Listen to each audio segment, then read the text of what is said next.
So welcome to the Tulsa Air and Space Museum. My name is Tanya Blancett. I'm the executive director here. And with us, we have two very special guests today. We have the former executive director, former congressman, and former NASA administrator, Jim Bridenstine.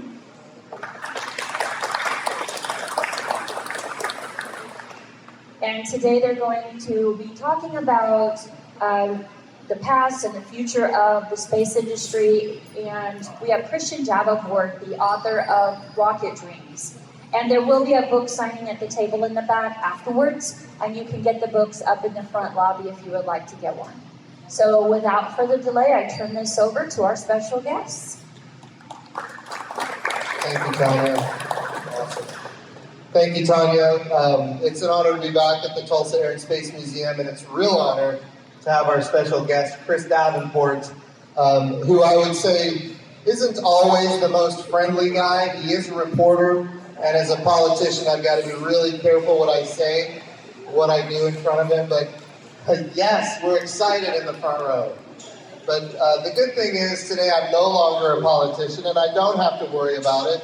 I'm not the one that wrote a book. He is, so I get to ask him questions, and I'm excited about it.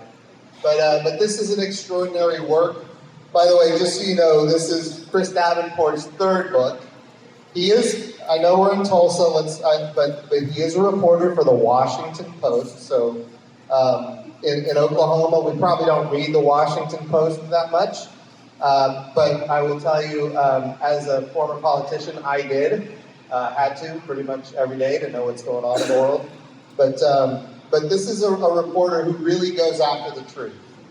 And I mean really goes after the truth.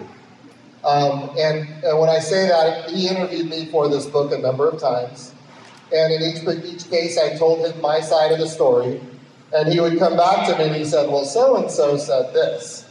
So this book is not just my story, to be clear. This is a very comprehensive book. And I will tell you that the way he wrote it is probably far more accurate than my memory, which in my memory, I'm the hero of every story. My mom just laughed really loud at that one. But at the end of the day, I do think this is a very fair book. It's a very honest book. It might not always be totally flattering toward me. I saw a report, I think in the New York Times, that said I was the heel of the book. Have you seen that? Yeah, they don't quite what to make of that. Yes, I am the heel of the book. In other words, I am the one throwing a wrench into all the plans of the billionaires, which, to be clear, wasn't my recollection, but that's one report. And I don't think the book really reads that way. Yeah, well, it's the New York Times, and you can't really trust that. There you go. There you go. So I would just say it's an honor to have you here. Thank you for coming. This is your third book. It's your second one on space. And I do think it is a very accurate representation, quite frankly, of my time in the House and my time at NASA and even my time a little bit after NASA. Thank you for having me. It's an honor to be here with you. We did a similar event in Washington, that's just on Tuesday.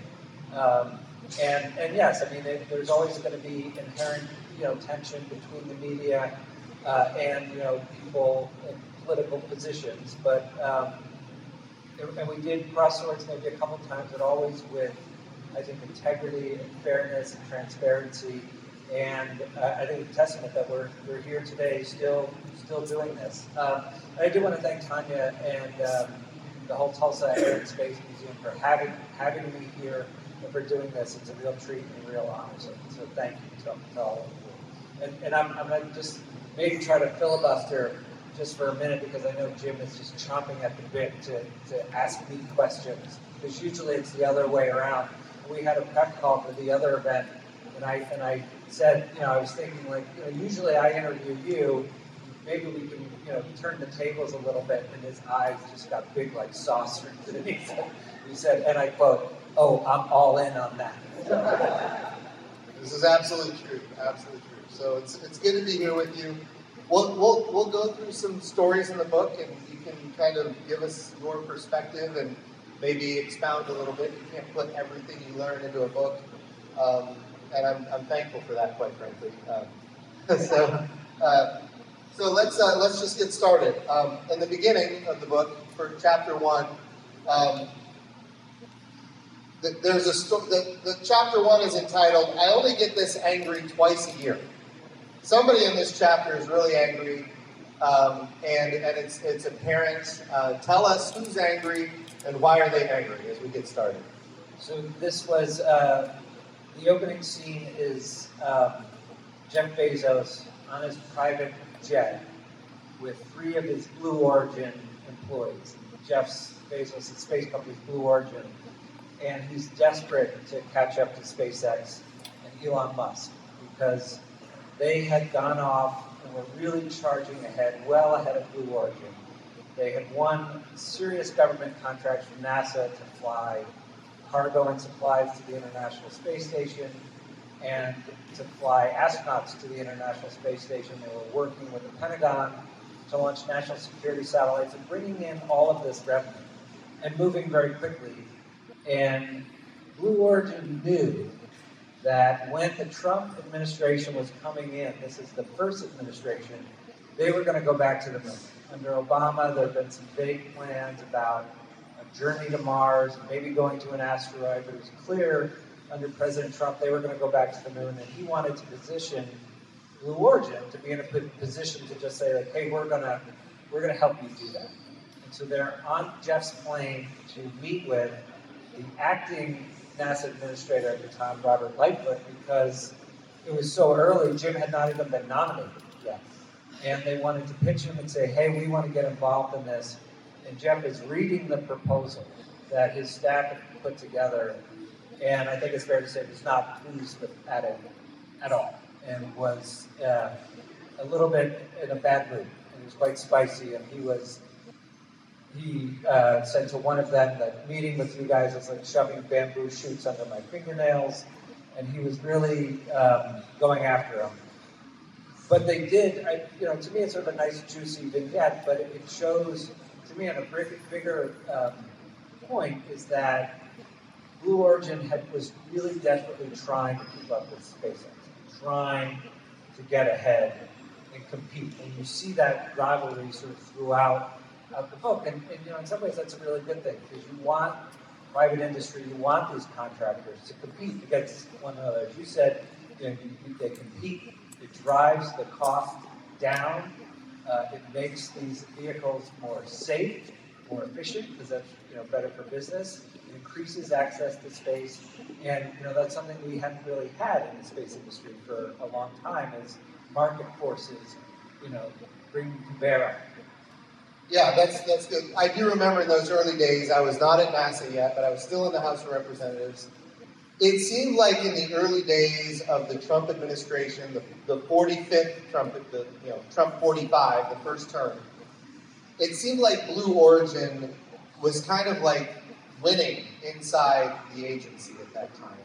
They had recently just landed the New Shepard rocket. Share with us about the New Shepard rocket. Yeah, and it plays into the story. So New Shepard, actually I think there's one at the Air and Space Museum in DC now. It's nothing like the Saturn V. It could probably fit into the nose cone. The New Shepard could. It's a suborbital rocket, meaning it goes up, comes straight back down. But Jeff's point, and Elon actually shares this ethos as well, is that we have to stop throwing away the rockets. I mean, for all the competition between Elon and Jeff, all the rivalry, all the insults traded, they actually are quite aligned in how they think about space and what they want to do.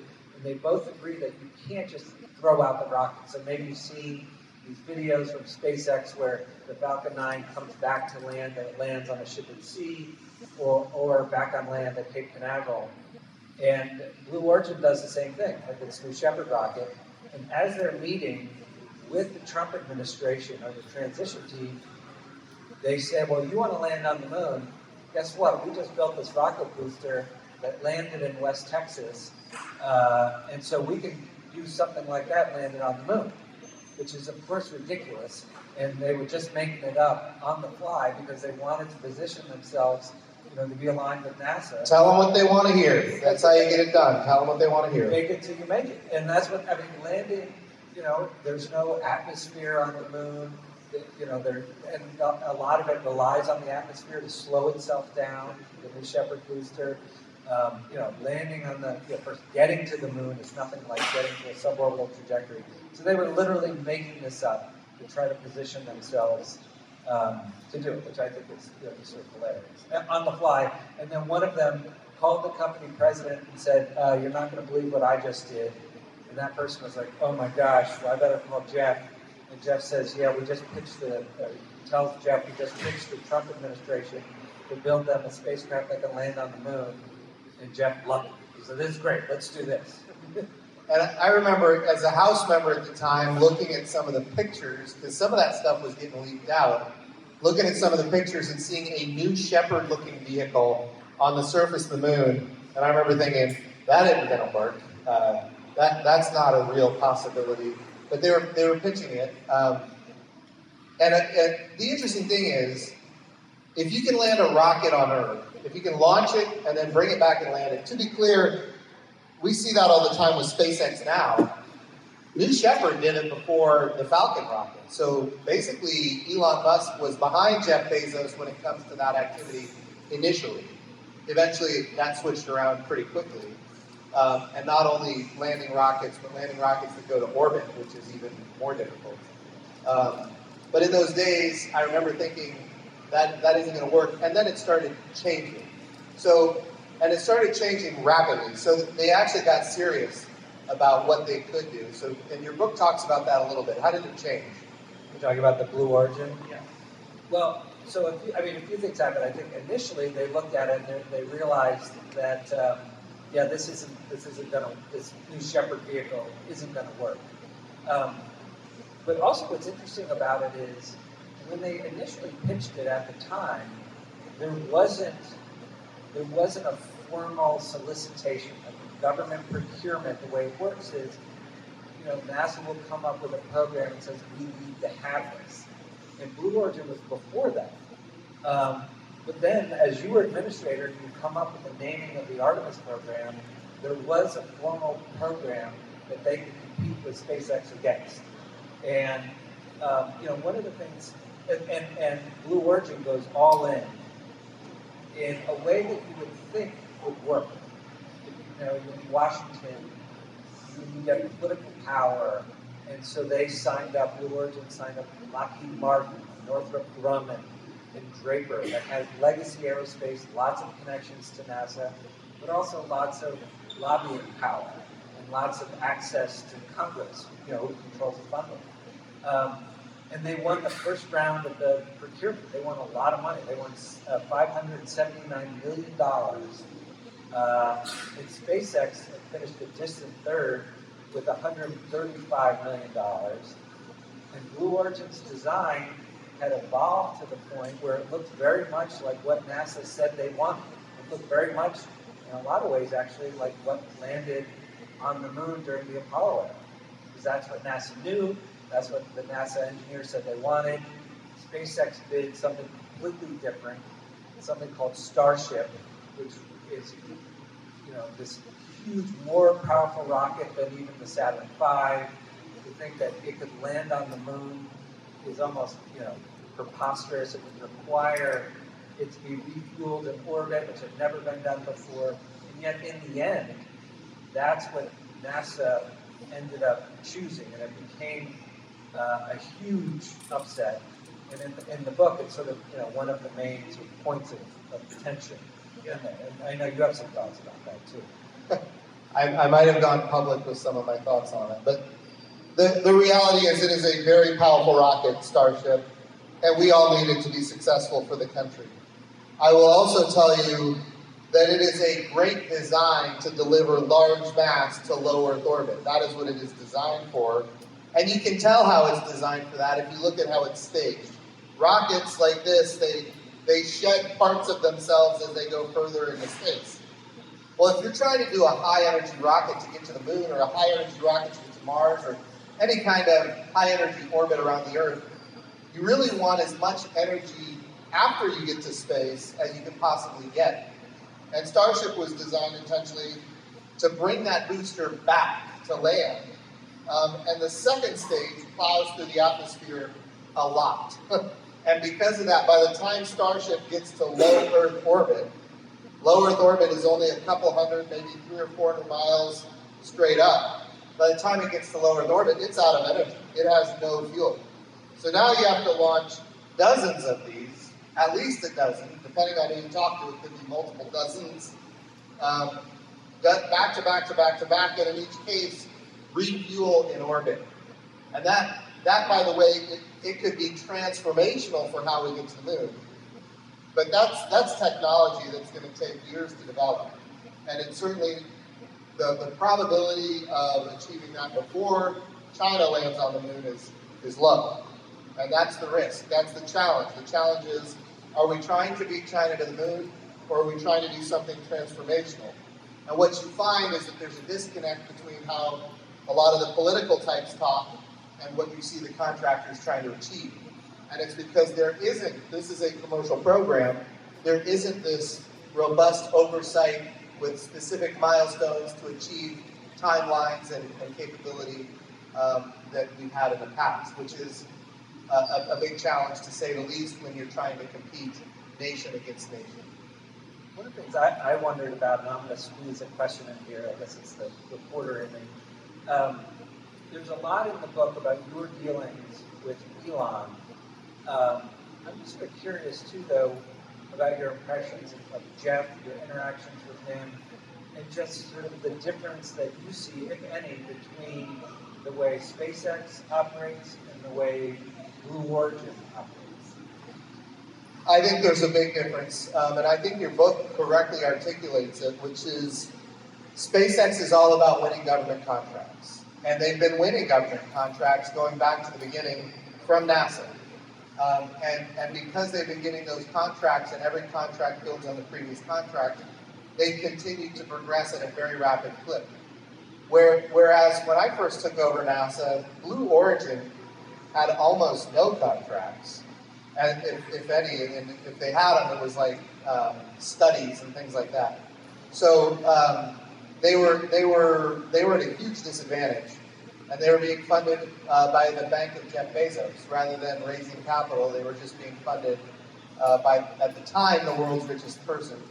And of course, as a nation, we're grateful for that, but that has a limitation. And so we I think the big difference is one was very aggressive at seeking government contracts, and the other one was not. And I think that switched.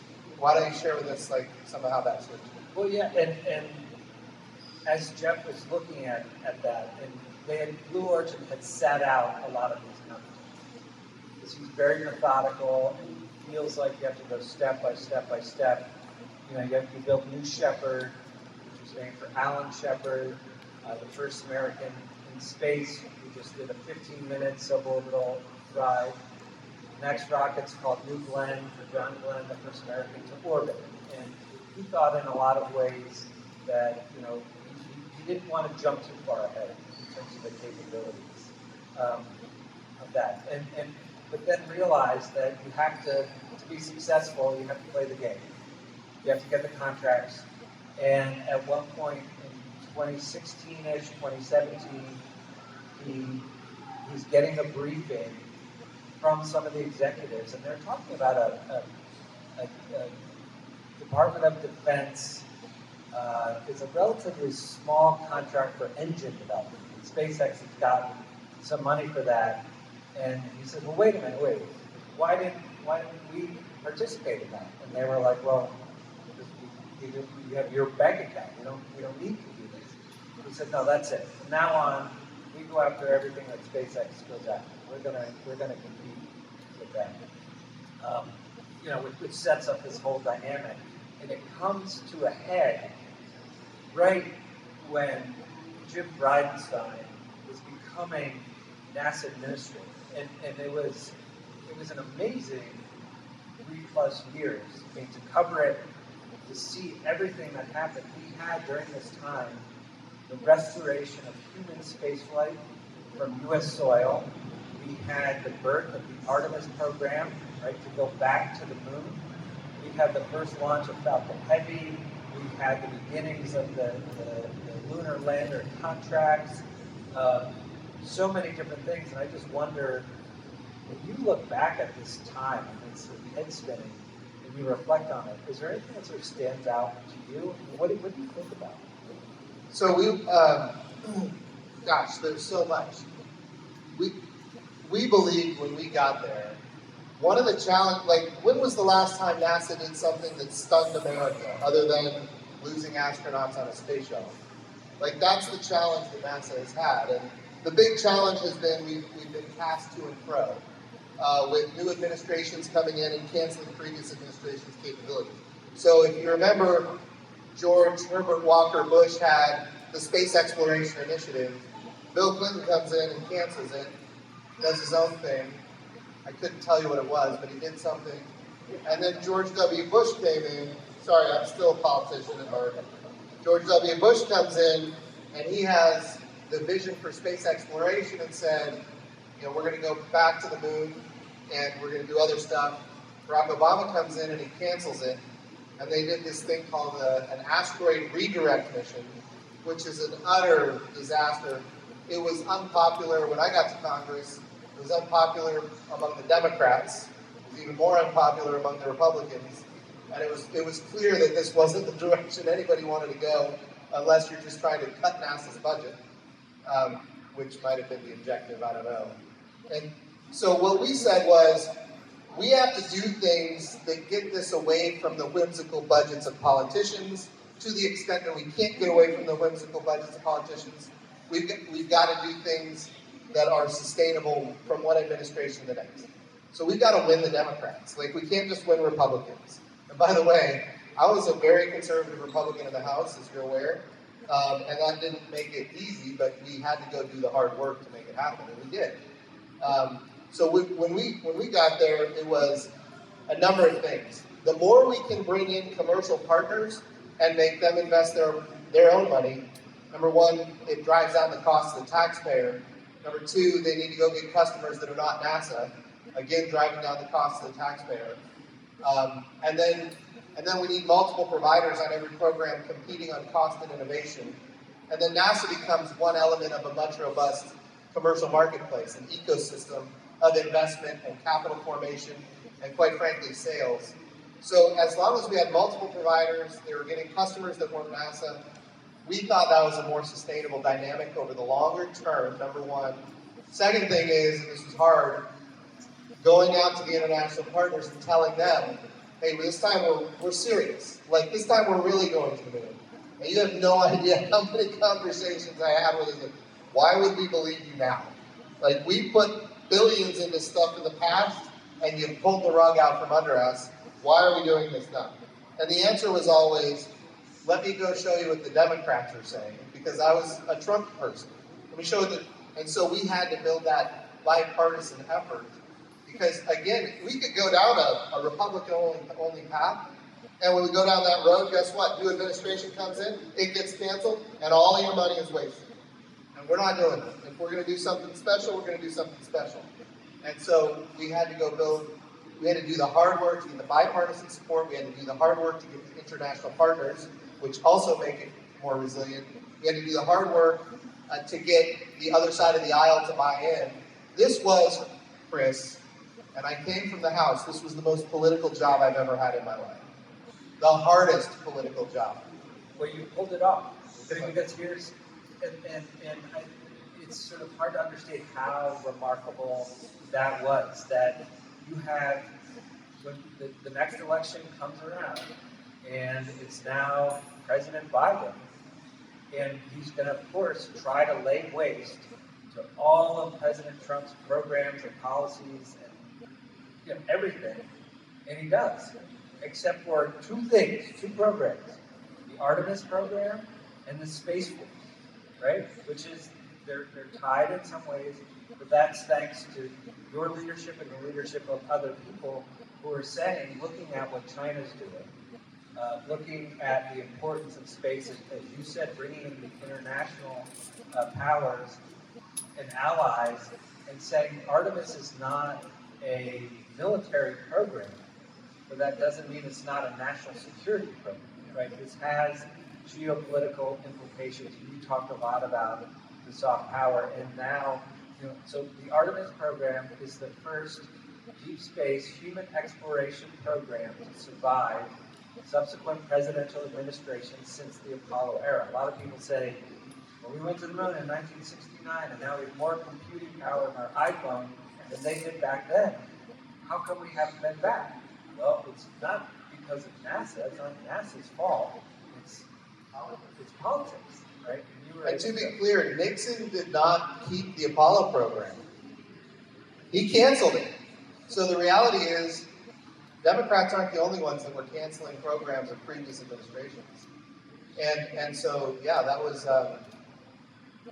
the Apollo program was a John F. Kennedy program, and when Nixon became president, yes, he got up to Apollo 17 in 1972, but he terminated it. He slept through, I forget which one of the launches. I once found a memo from H.R. Haldeman, when I guess Nixon was at Camp David, and they put out a press release saying that he had gotten up and watched the launch. It was like Apollo 16 or something like that. But the memo said actually he had slept through it. He didn't get up for it. But the other thing that stands out to me is that in Congress, if you're from Texas or Florida, and you have the Johnson Space Center, the Kennedy Space Center in your district, then you advocate for space. But outside of that, it doesn't really generate a lot of interest. You were very passionate about space when you were in the House with the American Space Renaissance Act, but your interest in space and your interest in the significance of space has some Oklahoma ties, right? The Moore tornado, and I wonder if you can talk about that. So clearly, as the former executive director of this museum, I've been interested in aviation and space for a long time. As a Navy pilot, as an Air National Guard pilot, clearly I love this stuff in general. So I'm not going to pretend like I didn't have an interest before. But my first year in Congress, 2013, we had this tornado that hit Moore, Oklahoma. It killed 25 people. And at the time, I was the chairman of the Environment Subcommittee in the House of Representatives, which oversees NOAA.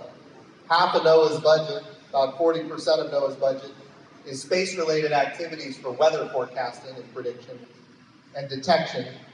And at the time, we were warning people based on the detection of a tornado, not the forecast of a tornado. And so the average lead time at the time was 13 minutes. And that's ultimately what gets people killed in this part of the country in that time of year. We've got to get better than that. 13 minutes is not a lot of time. If you're not paying any attention, a lot of bad things can happen. So we were looking at what are the alternative mechanisms by which we can improve forecasting, improve detection, and warn people. And we looked at the University of Oklahoma. They had this brand new technology for weather prediction called the MPAR, Multi-Purpose Phased Array Radar. As a Navy pilot, we flew with phased array radar on our airplanes to detect and track targets on the horizon so we could shoot them down. But you can detect and track tiny little particles inside of a cloud as well. And you can feed that data into a numerical weather model. And instead of warning people based on the detection of a tornado, you can warn people on the forecast of a tornado. And they had proven that they could do it hours in advance. Not minutes, hours in advance. Now, every tornado is different, so you can't do hours with every tornado, but for certain large, F5 type tornadoes, you can do that. So we went aggressive and we said, okay, we need to field that system nationally. We needed better space assets. At the time, the Suomi NPP satellite, I know this doesn't mean much to folks here, but it's a satellite that we use. You get up in the morning, you turn on TV, you see the green blob on the screen, and you know when and where it's going to rain. All that data comes from space. The Suomi NPP satellite was at the end of its life. Its replacement, JPSS-1, was delayed. It had a payload called ATMS, and it kept getting delayed and delayed and delayed, over cost, over budget. And I'm chairman of this committee doing oversight.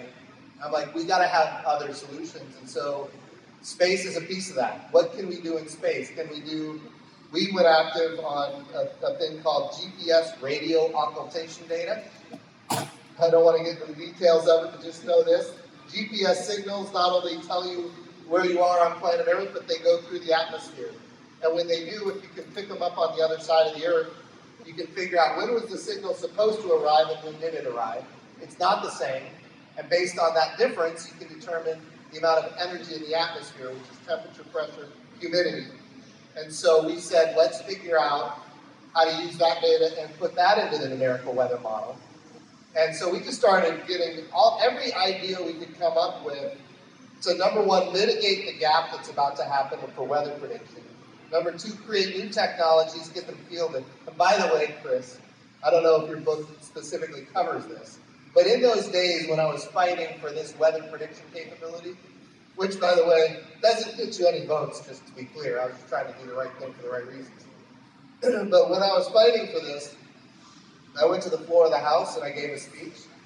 And in that speech, right before I went to the floor of the House, it was a 1-minute speech about how we need to fund things that are going to save lives today.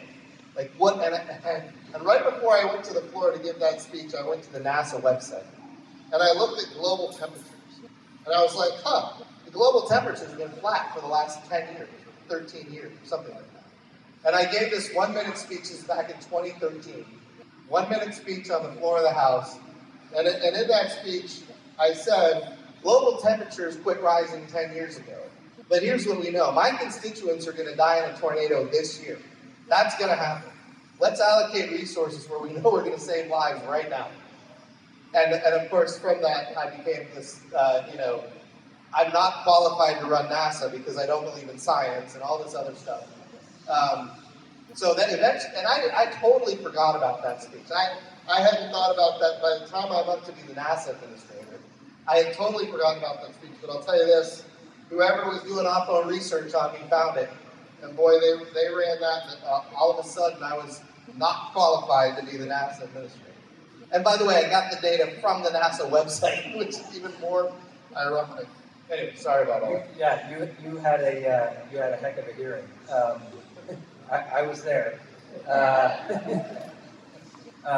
And nothing sells books quite like radio occultation. Let's get back to talking about Elon and the juicy stuff. Just kidding. Actually, so that it's really important, and it's illustrative of, looking. I think some of the broader themes of the book, looking outside of just NASA and the government for solutions to weather forecasting, to transportation, to space, right, and looking out, to the commercial sector, to universities, and things like that. One of the things, though, that I do want to touch on is, we talked, I guess, a little bit about Jeff and your thoughts about Blue Origin, but you are, to this day, one of the only people to really confront Elon and hold him to account and win. And even bother to try to take it, because I think a lot of people are just afraid of him. I wonder if you can talk a little bit about that, how you did that, and why you did it. Oh, there's people in this audience that were involved in this with me, and I might dime them out as I tell the story. So we're 2019. We worked hard to have the words put into this President's State of the Union address that we're going to launch American astronauts on American rockets from American soil. I've been given speeches about it, but if we could get the President to say that at the State of the Union, that would really go a long way to getting us where we need to go. So I was working hard on that. And sure enough, we called over to the Vice President's office. We called the National Space Council. Scott Pace was, of course, the executive director of the National Space Council. He worked directly for the Vice President day in and day out. Of course, I'll tell you, the Vice President spent a lot of time talking to me. I wasn't in the West Wing, but headquarters isn't that far away. Anyway, we got that in the State of the Union address. Here's what we didn't expect. In the State of the Union address, he says, we're going to launch American astronauts on American rockets from American soil. And he said, by the end of the year. It it was like something like that. Maybe it was like this year we're going to do it or something. And I remember thinking that was not what I said. And I look at my watch and I'm like, well, I'm fired in about 10 months because if we can't get this done in 10 months, look, anybody who's worked for President Trump knows, like, he sets a deadline, you're going to meet it, or you're not going to work there for much longer. And by the way, I love that about it. That's a really good character trait. The problem is, I don't know if I can get this job done. So, and it certainly wasn't on the horizon that we were going to be able to. So that sets the position where I've got to go deliver here. Now I'm gonna fast forward a little bit to April of that year, and they're testing the Crew Dragon, which is the capsule that our astronauts ride in to go to the International Space Station, and it blows up in April of 2019. They're testing the launch abort system, and of course, I look at my watch again and I'm like, well, that just set us back, I don't know, a year. So now we gotta figure out something else here. And shortly after that, I think I'm getting the timeline right. I'm sure your book has the timeline much better. I think you're on it. Okay. Shortly after that, by the way, your book is far more research than my memory. Shortly after that, we're gonna launch it by the end of the year. This thing blows up. And then Elon does an announcement that he's going to unveil the Starship. And the Starship is not something that anybody here has paid for, but everybody here has paid to launch American astronauts on American rockets on American soil. Because every time we go to the International Space Station in these days, I got to go call or go see the Vice President and tell him, hey, we got to spend another $100 million with the Russians, because they were our only access to a $100 billion space station that we built, called the International Space Station. Well, let me tell you how popular it is when they're being investigated for Russian collusion, for me to go to them and say, hey, I need to give them another $100 million so that we can get one astronaut to the International Space Station. Not a fun conversation. And so I've got to deal with that, and now we got to launch more Russian rockets. And so at some point I'm exasperated. We got two big problems. This thing blew up because nitrogen tetroxide, which is the oxidizer on the launch abort system, came in contact with titanium at a high velocity. That doesn't mean a lot to a lot of people, but know this, it results in an explosion. And my engineers were saying, replace the titanium with the Inconel. And I said, okay, you should do that. Well, the SpaceX engineers disagreed. They had, I don't remember if it was valves or processes or something, but they didn't need to replace the titanium. My engineers were saying, they got to replace the titanium. We're not putting any astronauts on that thing. So we were loggerheads there. We were also loggerheads on the parachute. The parachute had this issue where every time it deployed, the shock would be absorbed by a single riser. They call it asymmetric loading. And if that riser breaks, all that weight goes to the next riser, and it breaks. And the modeling was just splat. Everybody goes splat on the ground. It doesn't. The parachutes don't work. So we had the asymmetric loading issue, and the answer was replace the nylon with Xylon, which is a heavier material that we called it the Mark III parachute. Again, my engineers were saying do this. In each case, whether you're placing the titanium or you're placing the nylon with Xylon, in each case you're adding weight to the vehicle. SpaceX doesn't like adding weight because it increases costs for them. Our costs are fixed because these are fixed price contracts. It increases their cost, it either reduces their profit or reduces the amount of loss that they're going to have. And so they didn't want to do it. We ended up in a fight, our engineers and their engineers. And so at this point, remember, we got to launch by the end of the year. They've had an explosion. We've got these technical issues that we're not agreeing on. Things are held up. And I go into Gabe Sherman's office. Gabe Sherman, who worked here at the Tulsa Air and Space Museum at the time as well, he was my chief of staff at NASA at the time. And I go to his office, and I'm like, let's get everybody together and have a conversation about how we're going to handle this. And the answer was, well, we'll send a tweet. And we'll send a tweet at Elon Musk. Okay, that sounds like a good plan. Dave, write up the tweet and I'll send it out. He comes back and he's got this really nice tweet.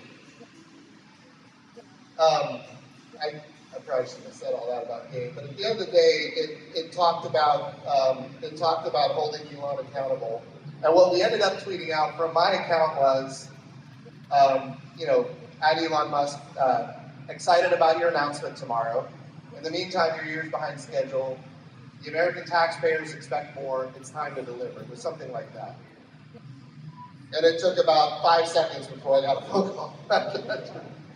And I'll tell you, it was hostile a bit at the beginning. He was angry, but I'll tell you the truth. This is interesting. Back in, I don't know how many years prior, but I visited Hawthorne, Oklahoma. I sat down with Elon Musk in Hawthorne when I was a member of the House, and I asked him, what's going to kill our astronauts? Straight up. And at the time, you remember, this is early in my time in Congress, the answer was, I thought it would be, they were putting composite overwrapped pressure vessels inside of a liquid oxygen tank. So when you think about the fire triangle, what creates fires? You gotta have the fuel, you gotta have an oxidizer, you gotta have heat.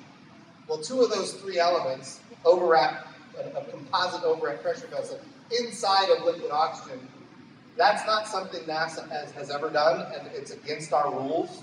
And he was doing it. And 2 rockets blew up because of it. That's right. That's exactly it. And so I was expecting him to say that was going to kill our astronauts because 2 rockets had recently blown up. He was like, no, we got that problem solved. I'm like, what? He's like, yeah, we've done everything you can to try to fix that, and it's done. I was like, well, then what's going to kill him? He said it's the launch abort system. He said, when you exercise the launch abort system, a lot of fluids move super fast, a lot of pressure, a lot of dynamic things, and it could blow. Well, that's exactly what happened in April of 2019. And so I said to Elon at the time, while he's angry because I sent this nasty tweet, I said to him, hey, I said, you're the guy that we know can fix this, because you told me what the problem was years prior. You told me what the problem was. And now it just happened. And I said, so we know you can fix this. And I said, I'm going to come out to Hawthorne, and I'm going to bring our chief engineer, and I'm going to bring our astronauts and our program manager and some others. And we're going to sit down and we're going to talk this out. And we agreed to do that. We went out to Hawthorne. We called the press conference to happen immediately following. By the way, I learned in politics, there are no agreements unless it's made public. Just so everybody knows, if it's not public, it's not real. Just what I love about that is you brought us along, and I was there for that. There was no deal guaranteed. Not at all. The whole thing could have, blown up. It could have, and it did start the whole. And I love this. All of this is in the book. It's one of my favorite chapters. But you brought us along, and he knew that we were coming, but it didn't go well at first. Yeah. It could have been really ugly, and it could have been, if all of a sudden he leaves in a huff, which he's prone to do sometimes, that would have been a very awkward moment for you potentially. You took a risk of it. Yeah, it was a risk, but we were trying to solve a problem, and I didn't see any other solution. And we had to have this confrontation. We had it. It was rough in that meeting for the first hour. With all of his team and my team, it was rough. But in the end, everything was agreed to. On both sides, everything got agreed to. By the way, we went with Xylon instead of nylon, and we went with Inconel instead of titanium. And by the way, it was Elon who said, we're doing that. So once that happened, it all went forward quickly. And what the challenge was at this point, we had to do a whole bunch of parachute tests. Because now we got new parachutes. Haven't been tested yet. We got it, and the engineers in the room, mine and his, both agreed that we're going to get 10 parachute drops between now and the end of the year. Remember, we got to get this rocket launched by the end of 2019. So now we got to get these parachutes built. Christmas Eve, I get this call. Anybody been to Santa Claus at Utica Square here in Tulsa? So I'm in line to get our kids pictures with Santa Claus at Utica Square. Get a call from Elon Musk, and I go to sit in the car to get the call, and he's like, "We got this parachute problem." They're in the middle of an army run, and I'm like, "So have them stop it." He said, "Well, it's their biggest customer, and they're not going to stop it." I'm like, and so he asked me, he's like, "Can you call them, have them stop the army run of parachutes? We'll get our two in." I'm like, "You're Elon Musk. What am I going to do?" Anyway, I called the owner of Airborne. That's the name of the company. And I said, "Hey, look, we got 2 parachutes we got to get built. That's it, just 2. We got to get 2 more done." And he said, "Yeah, it takes a lot of time. It costs a lot of money to shut down a run. This is a 2,000 parachute run for the Army. And if we shut this down, it costs money, takes time. Then we're going to make 2. Then we're going to have to stop that, start up the other one. Cost time and money each case." So he's like, "We're not doing that. The Army's our biggest, most important customer." And I shared with him that I asked him, "Did you watch the President's State of the Union address earlier this year?"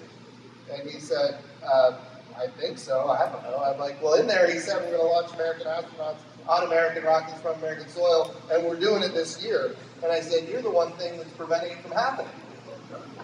It'd be really good if you stopped the Army run." I said, if there might be another call coming to you, and it won't be from me, and you're not going to sell any more Army parachutes." And he goes, "I got to stop it." "No, yeah, you do."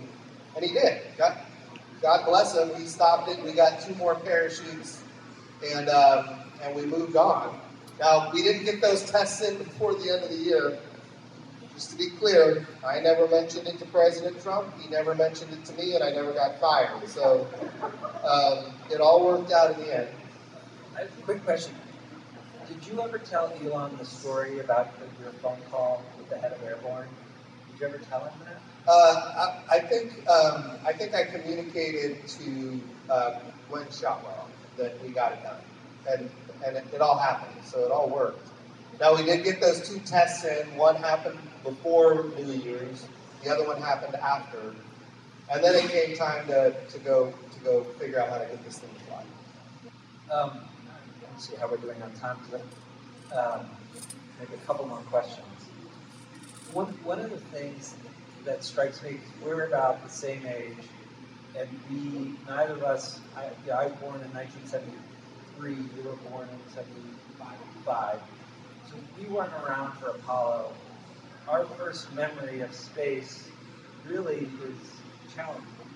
And that's my first memory. I know that had a huge impact on your life, that you were thinking about that at this moment where we're going to restore human spaceflight from U.S. soil, with SpaceX, a contractor, not the government.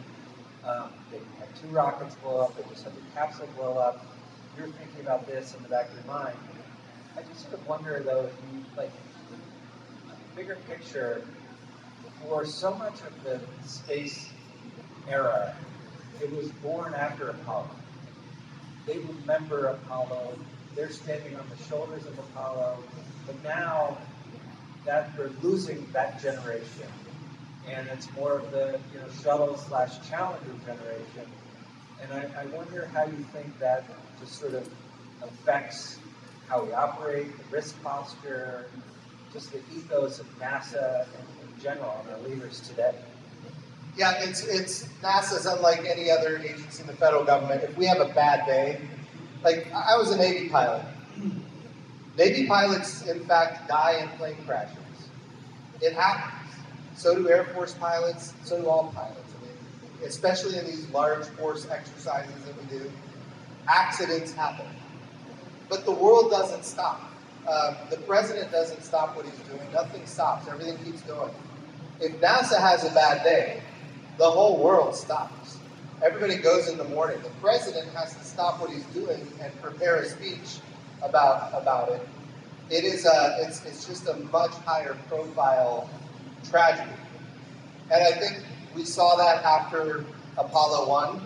We saw it after Challenger. We saw it after Columbia.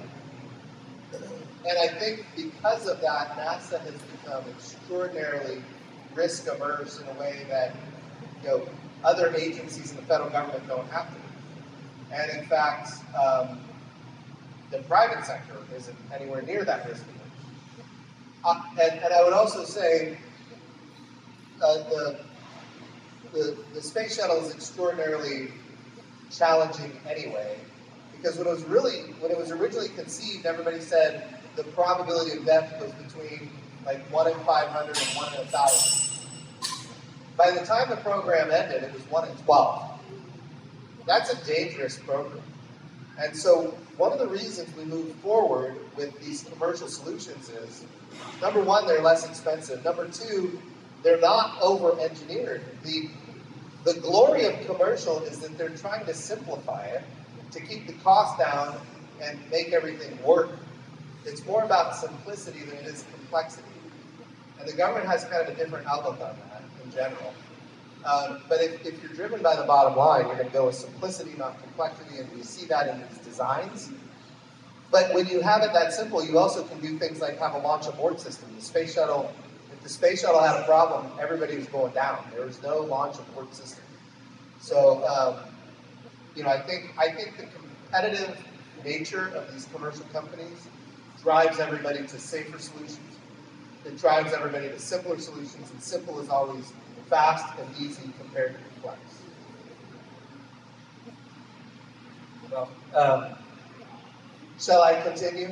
Well, I want to talk for a second because I think this audience in particular would be interested. But in the book, you have a chapter, I think it's chapter 4, and you start talking about the dark side of space.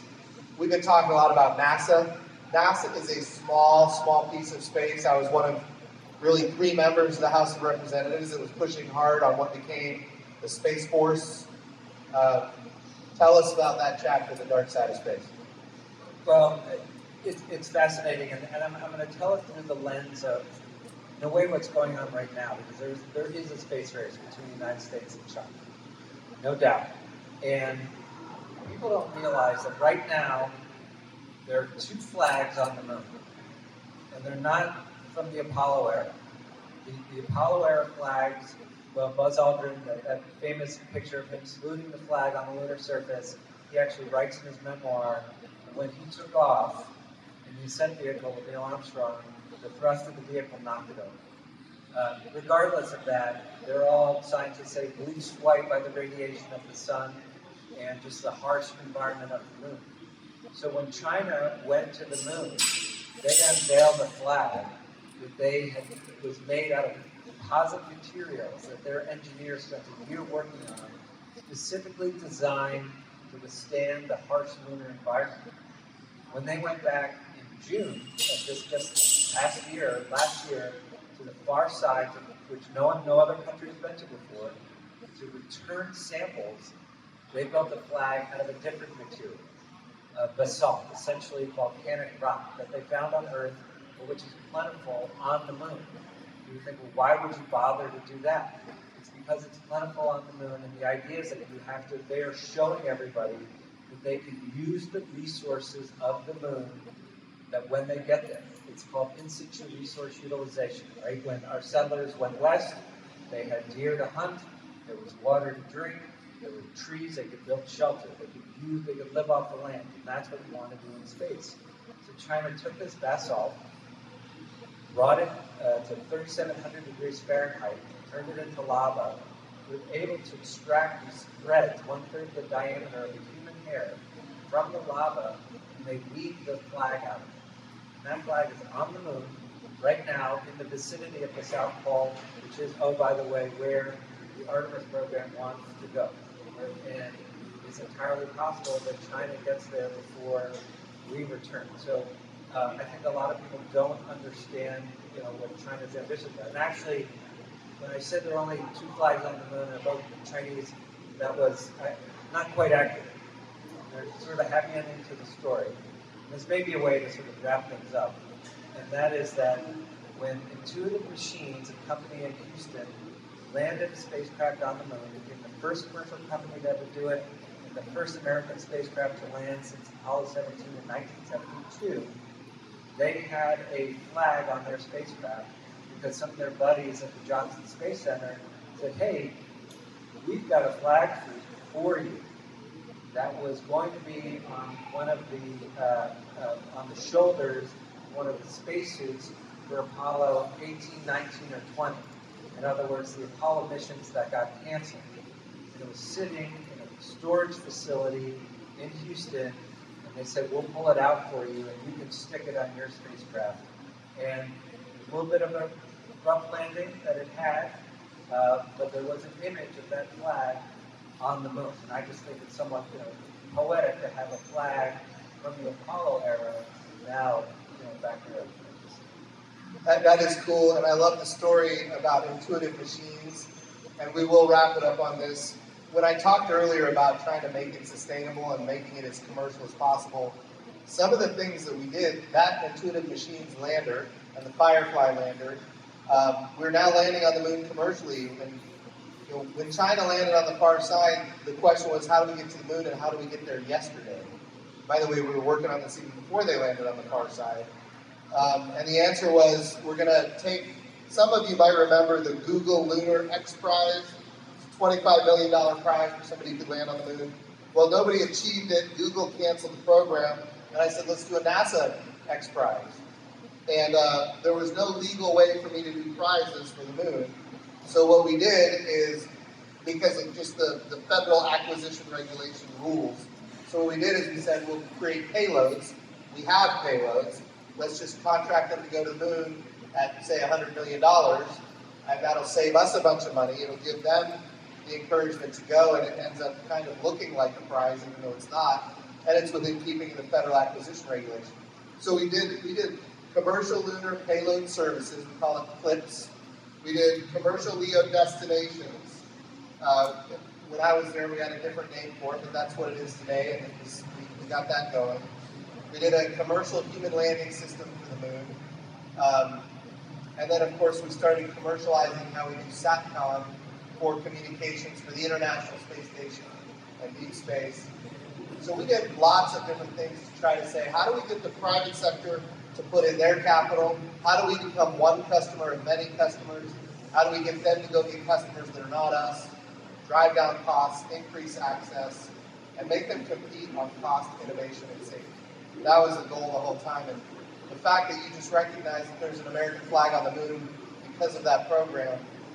By the way, now the Space Force is looking at that program and saying, how do we utilize those capabilities for this new area of space? In your book, your chapter calls it the dark side of space.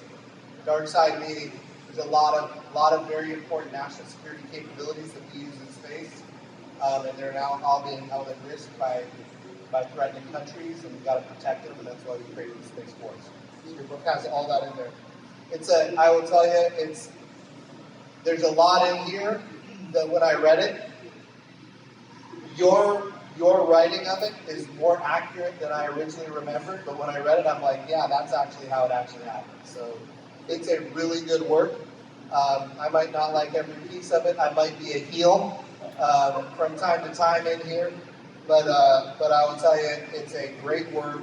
You should be congratulated. I encourage everybody here to buy it. Buy it. Christmas is right around the corner. Buy it for your family members. And let's get as many books as possible in the hands of people, because this is a really good data point in I think, long history of American excellence in space. Thank you. It's a real privilege to be here. And I'm happy to sign books if you have them, and you might as well. I'd be happy to sign. So, thank you so much. Thank you. Thank you.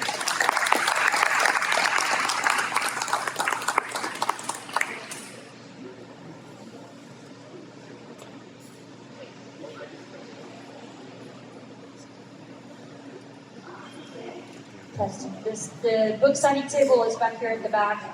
Also, I want to also bring up that in 1961, the day after President Kennedy told Congress we're going to the moon, the very next day we had the first Peaceful Uses of Space conference right here in Tulsa. And Robert S. Furr, Werner von Braun, and James Webb, along with Harold Stewart, who is Mr. Tulsa Aviation, he was married to Bill Skelly's daughter. They held this huge expo with people from all around the world to discuss the peaceful uses of space. And next year is the 65th anniversary. So here we are, we're still doing it. So thank you to both of you. This was wonderful. I also wanted to point out that this rocket is on loan from NASA, and it was the one used by Walter Cronkite on TV to explain to the public during Apollo 11 launch how the stages came apart. So, a little bit of history right here beside you, and thank you again so much. You did a great job.